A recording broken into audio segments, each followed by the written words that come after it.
Thank you. I'm audible. Thank you, and welcome again after lunch, everyone. Hope you had a good one. My name is Shweta. I'm working with Federation of Indian Animal Protection Organizations, and I'll be taking all of us through one of our very impactful programs for youth. So before I start my presentation, I just want to take us all through two very impactful pictures again. The first photo that you see is of one of the universities that we worked with. This is of VIIT Pune. We worked with a group of students. We helped them with all the awareness sessions. We also helped them in. Could you speak nearer to the mic? Yeah. Some noise coming from the door. Okay. So we also help them with a lot of menu options of switching from animal-based foods to plant-based foods. We help them curate a menu that they can use for their annual camps. What happened after that is, in their annual camp, they replaced 5,859 meals with proper vegan meals. And this was for 7 days, which had 279 students. Now, this was one university with whom we worked. The other photo that you see here is of another university, a college which is DAV-PG. This college did not work with us, but they got inspired by looking at the social media pictures and our promotions of the first college. And they got in touch with us to understand about sentient nature of animals, about how to go plant-based. So then we realized that the actual heroes in the life of youth is another youth. Yeah, so before I again begin the presentation, I'll just take us quickly through all that FIAPO does. These are the 5 major areas where we work. The first is diet change. We work directly with the audience. We work directly with masses, with young people, and with students. We also have an online 21-day vegan challenge where we encourage people to sign up. For 21 days, they will be getting Indian recipes which are veganized. Then there is an emergency response unit which we have very recently launched. In this, we get a lot of emergency cases. This we get on emails, this we get on calls, and we help people to deal with all the emergency cases of community animals. Then the third is capacity building. As ours is a federation, we work with various stakeholders. We work with students, we work with member NGOs directly, which are animal shelters, and we help them with a lot of knowledge reports, knowledge resources, and operational support as well. We work in the area of policy as well. We work with local authorities and national authorities. We give them our recommendations to favor animal laws. And then lastly, awareness and outreach. Under this, we are directly working with the public and community for creating awareness about the sentient nature of animals and animal protection. Okay, so these are certain characteristics that we can talk about for youth. They have strong ideals, they are proactive, they have courage to challenge the norms, they have a sense of curiosity, they have passion to be a part of a social cause, and also they are more perceptive to change. This is the reason why we work with youth for a change.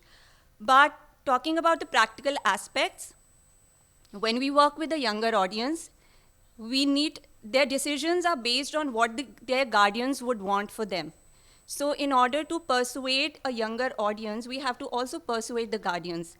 Youth have a sense of freedom, and they always base their choices on facts, or they make informed choices. So this gives us a very good option to directly reach out to the audience, which can make decisions for themselves.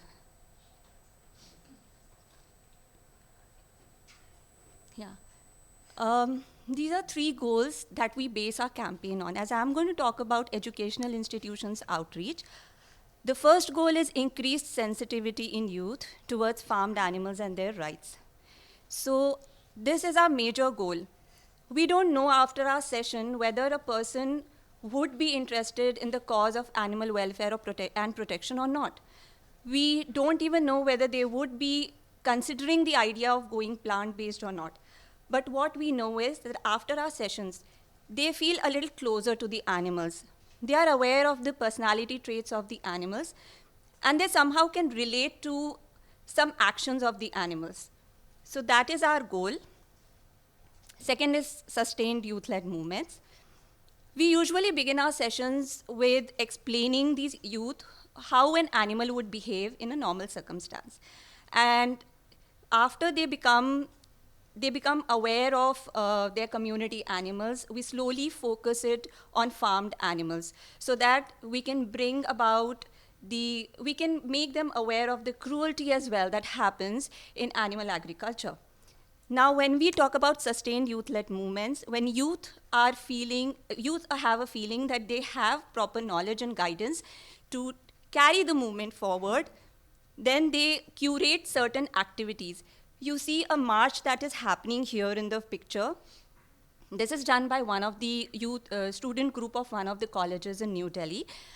We had provided them with certain awareness sessions, with certain educational material, and they themselves designed a march to be done.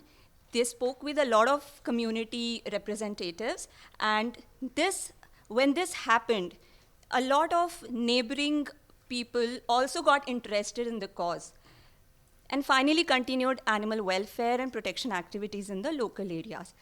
So we realized that when we are working with students in a college, these students are coming from different cities to a college. Eventually, they will go back. But the movement or the cause should not end the moment the batch ends. The movement should be continued even after they go to their respective hometowns.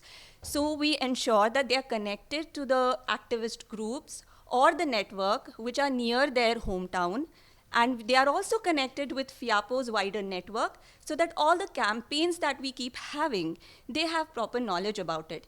They can participate online, they can participate offline, they can speak with their family, friends, or they can launch very small level campaigns in their local areas, and that is how we stay connected with these student groups. All right, so when we started working with colleges, the first challenge that we encountered was that students don't have a good amount of time to invest in any cause. Of course, they are working for their career, they are very much busy with their academics, and there is a sense of getting overwhelmed by so many other things. And even today we can also talk about social media. So we got a way into the colleges. It is NSS, which is National Service Scheme. National Service Scheme is a program of Government of India under which young students are encouraged to participate and invest a certain amount of time monthly and annually towards a social cause. What that does for us is, because there are NSS units, which are mandatory units in colleges, all colleges of India, we can connect with these units, and because the hours that the students have to invest are mandatory, we can get animal cause as one of the social causes listed in that entire list of the causes. It gives us specific duration every month that we can devote to animal protection, and we can design activities accordingly. We can design a calendar also so that we know that this month students have to do this particular activity. This is the exam month, this is the vacation month. So probably the annual camps that NSS organizes are the places where we can have more activities involved. And NSS also provides us with a certificate to these students. These certificates are of extreme value when these students want to apply for higher education in government colleges in India, or if they have to go for administrative services. They get extra points if they have served under the NSS scheme. So again, when we go through NSS, this is another advantage that we get. How do we engage with students? Once we have onboarded a college for our educational outreach program, we start with quarterly engagement to build a knowledge and skill base with the students. We start with a very general program, which is role of youth in protection of community animals. So the youth are sensitized about community animals like dogs, cats, cows, snake, or chicken. though chicken is a farmed animal, but in India, the sensitivity towards looking at a chicken as a farmed animal is missing because it's a very common scenario there. They can be seen everywhere, at every corner. So yes, so that is how we begin, explaining to them what are the general characteristics, what are the traits, what are the unique personality traits of these animals. And once the base is formed, we move on to a very focused program, which is Farmed Animals and Us. In this program, we bring them closer to the kind of cruelty that happens under animal agriculture and how FIAPO and similar organizations are trying to bring forth the kind of cruelty and the abuse and the neglect that all these animals have to go through. What are the laws that are there to provide protection to so many animals, and various relevant topics. So that is what we cover under the second session.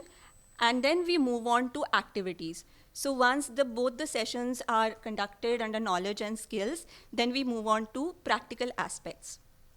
We support them in planning and execution of an animal rights activities calendar. Just like I stated that we help them create a calendar based on the NSS calendar, we also help them in conducting these activities.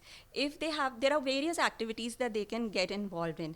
They can have food tasting stalls, they can have water bowl projects, they can have marches and rallies, and there are several events that keep happening in colleges. There are annual events, there are inter-college debates and competitions. So we help curate specific activities for them, which they can conduct representing animal protection in these events. And finally, college commitment to reduce non-plant-based meals, which is sustainable bites programs. This is our ultimate aim of engaging with colleges. The Sustainable Bites program is a program which is aimed at replacing all the animal-based products from the cafeteria or their annual camps and only using plant-based products. We have successfully done it with 3 colleges for now, and there are 2 more colleges which have taken inspiration from the work that has happened with the colleges whom we have worked with. And under this program, again, we start with knowledge sharing, we start with skill building, and slowly we move on to curating a menu, discussing with the facilities department and the administrative department of the colleges. We work on the procurement cost. We do a kind of analysis of how very basic things can be replaced. So in one of the camps, instead of tea, they had kept mango juice. Now, it is a very simple idea if we think about it, but when it comes to execution, because the colleges are in a habit of having tea in their breaks, mango juice doesn't sound or seem appealing. So we slowly take them from those choices and we make them understand that it's just the way we are used to some products, but maybe we can try and we can implement these changes. These are the challenges that we overcame. The first challenge that we had and that we had expected was inclusion of sensitive audience. So as I said, the students in a college had come from various different cities, and they do come from semi-urban areas, they come from rural areas. Most of the students and the family of these students are still heavily dependent for their livelihood on farmed animals. When we bring to them the kind of cruelty that happens when farmed animals are used for human consumption, they don't readily agree to it because they have not seen it, they are not aware of it. They would believe rather what their family is telling them, or even the families are not aware of it because it is coming from generations. So we very slowly take them to the point we do not discriminate between any choices or communities at the face of it. We very gradually take them from one step to another step, making them clear about what cruelty is, what abuse is, what human consumption means, and very slowly we take them to a point where they start agreeing to actually what happens when we use farmed animals for our own habits. The second challenge was delivering knowledge-based session without creating trauma or evoking defensiveness in students. This is another one that we overcame. presenting cruelty in raw form is something that we totally refrain from. Rather than using the word cruelty, we use better words so that people align with it. Even the teachers and the staff who are attending our sessions, they align with it. So there have been certain cases where people have seen YouTube videos, and they have, even before we give the session, they go through all these videos on Instagram and YouTube, and they don't want to attend the session because that is their expectation, that if we are going to talk about farmed animals, or if we are going to talk about animals in general, we are going to talk about the cruelty that happens. But we ensure that in our session, we do not evoke any such emotion. Rather than that, we encourage them to ask us questions, as many as they want to, and we always base all our answers on the facts and researches, which we give them as references for their further reading. And last is geographical and language barriers. Yes, India is a big country, and there are a lot of geographical and language barriers when we move from one region to the other region. But as one of our programs is capacity building, which focuses on building the capacity of activists as well as NGOs and shelters, we are always able to get support from the local activist network. So whenever there have to be some kind of representation of FIAPO in a college for giving these awareness sessions, we already know that we have some skilled activists in a region surrounding that college, and we can ask them to represent us. We have also worked a lot before we started this program on the knowledge module and the content. So that is our strong point. We have our own research that we did. We have our own presentations and the content based on which we are able to conduct many sessions across the country. And this is the impact that we have created in just 1 year. In 1 year of our program, 44 colleges have been onboarded for this program. 4,600 students and faculties have been sensitized. We have been able to conduct session with about 4,600 people right now. We have been able to successfully veganize 11,000 meals. These are in various annual camps of the colleges. Then there are 28 community engagements done by various college groups and college students. 3 colleges have given a written commitment to us, telling us that they will be veganizing all the meals of their annual camps for the next 5 years. There are 5 animal rights volunteer groups developed in colleges. Out of these 44 colleges, 5 colleges have dedicated animal rights volunteer groups who are continuously working towards betterment of the community animal within and surrounding their campuses. And finally, 119 students went vegan after our sessions and our intervention with these colleges. So I still have 2 minutes. So I'll leave this slide on. This slide has got 3 testimonials, so you all can just go through the testimonial. And thank you so much for your attention and listening to me. Thank you so much.